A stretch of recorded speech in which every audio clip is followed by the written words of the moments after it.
7 on KSMO TV.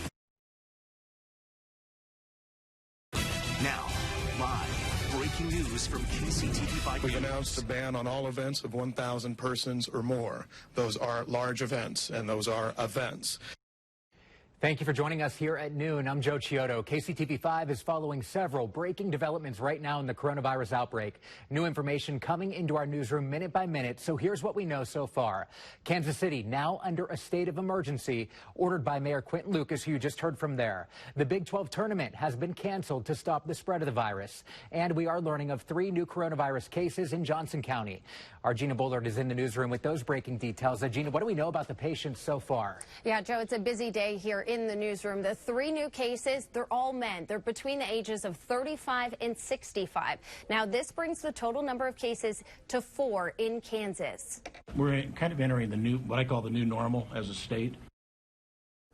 Now, these 3 new cases are not related to the first case that was announced last week. These 3 men were at a conference together in Florida. That conference was in February. None of them were experiencing any symptoms of COVID-19 until March when they returned home. Now, once they started getting the symptoms, the health department says they did all the right things. They were isolated appropriately. Now, if you've been exposed to any of the 3 of these men, the Johnson County Health Department, they will contact you. Right now, the good news is, Joe, there is no evidence of community spread taking place in Johnson County.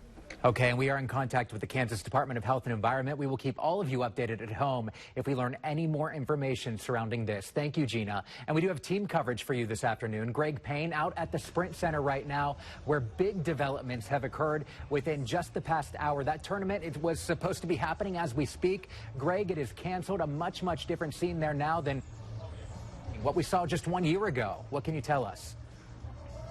Joe, I mean, the announcement has many people surprised. Now, all that information regarding the cancellation was just confirmed here at the Sprint Center. They just had a press conference. Now, I want to show you real quick. We're on Grand Boulevard, and the breaking down process has already started. People are starting to put things away so that they can hit the road.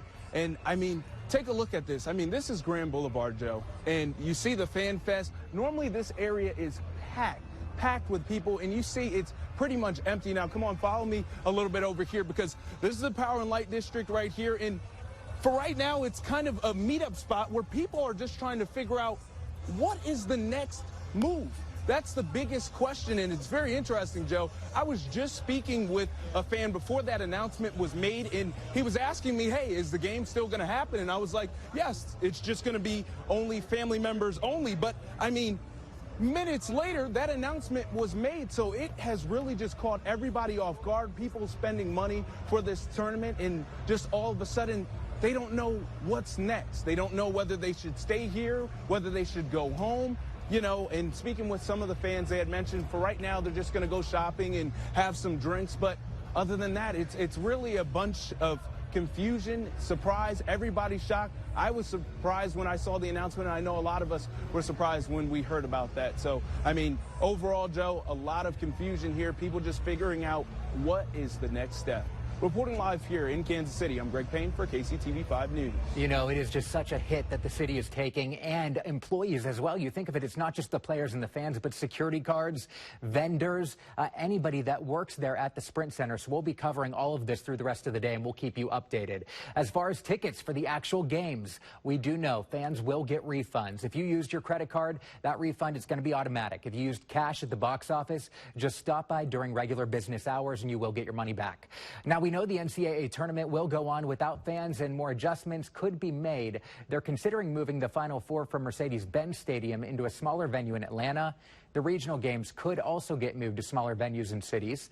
However, the first round sites for the games that start a week from tomorrow will remain the same. Of course, a lot of changes could happen here as the day goes on. I know that we've had breaking news come in just within the last hour surrounding all of these games being played. We know that big changes could be in store. We'll be on top of all of them. Leaders are not on the same page when it comes to how exactly they should handle these large events. Now, Missouri Governor Mike Parson leaving the decision to cancel events to local leaders. Senator Josh Hawley says that officials should err on the side of caution.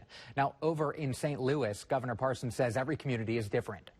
I don't think the state has the business come in here and start shutting something down or say who can go and who can't on the local areas. I still think as long as they can handle those situations, they're competent enough to be able to do that. federal medical experts saying canceling events and stopping large gatherings is what you have to do to stop the spread of coronavirus. Local leaders continue taking it day by day, and we are in contact with them. We'll let you know exactly what happens. Now, we do want to give you an update on what's happening on Wall Street here during this hour. It's 12:05 right now. We've been monitoring since it took a huge hit at the very beginning of the day. Now, right here, you can see it's down about 820 points, and we have been following this through the course of the day, sitting just about -3%. In Washington, Congress will shut the U.S. Capitol, House, and Senate office buildings to the public until April 1st. Lawmakers, aides, journalists, official visitors, they will still be allowed inside. The president has also issued a 30-day travel ban. Natalie Brand is covering all things coronavirus related to that. Here's more. The virus will not have a chance against us. In an attempt to stem the spread of coronavirus and the nation's fears, President Trump announced a 30-day travel ban on non-Americans coming from Europe, the UK and Ireland not included. The new rules will go into effect Friday at midnight. These restrictions will be adjusted subject to conditions on the ground. The administration is also working on economic measures to help individuals and businesses impacted. Democrats immediately pushed back, criticizing the president for not addressing the shortage of test kits. The failure of the administration to anticipate problems with testing has put us weeks and weeks behind. But Vice President Pence told CBS this morning that private companies will soon make test kits widely available. In the days ahead, we're going to continue to see the availability of tests at your local doctor, ultimately at your local pharmacy, continue to expand. The president's address was made in part to calm the markets, but it did not help. The Dow suspended trading shortly after the markets opened in an attempt to stop the sell-off. Public tours at the White House are suspended, and Congress is restricting public access to the Capitol. Just two examples of the social distancing taking place across the country. More than 100 universities have suspended in-person classes, opting for online teaching only. Princess Cruise Line says it's halting all cruises for the next 2 months. And a travel scare in Palm Beach, Florida, after a passenger on a JetBlue flight reportedly flew after testing positive. Tonight's game has been postponed. The NBA took a major step, suspending its season after a player from the Utah Jazz tested positive for the virus. And even Hollywood feeling the effects. Actor Tom Hanks announced he and his wife Rita Wilson tested positive after attending a function in Australia. Natalie Brand, CBS News, the White House. If you're looking to stock up on hand sanitizer, that will not be easy. Stores like Target and Walmart all restricting the amount of hygiene products shoppers can buy. At Target, you can only buy 6 containers of disinfectant wipes, hand sanitizers, and hand and face wipes per person. At Walmart, well, that limits by location.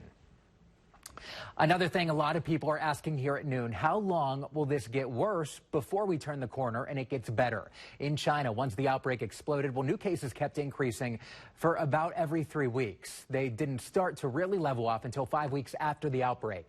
Following that same timeline in the U.S., things would continue to get worse through the end of March before new cases start declining. That would then happen in April.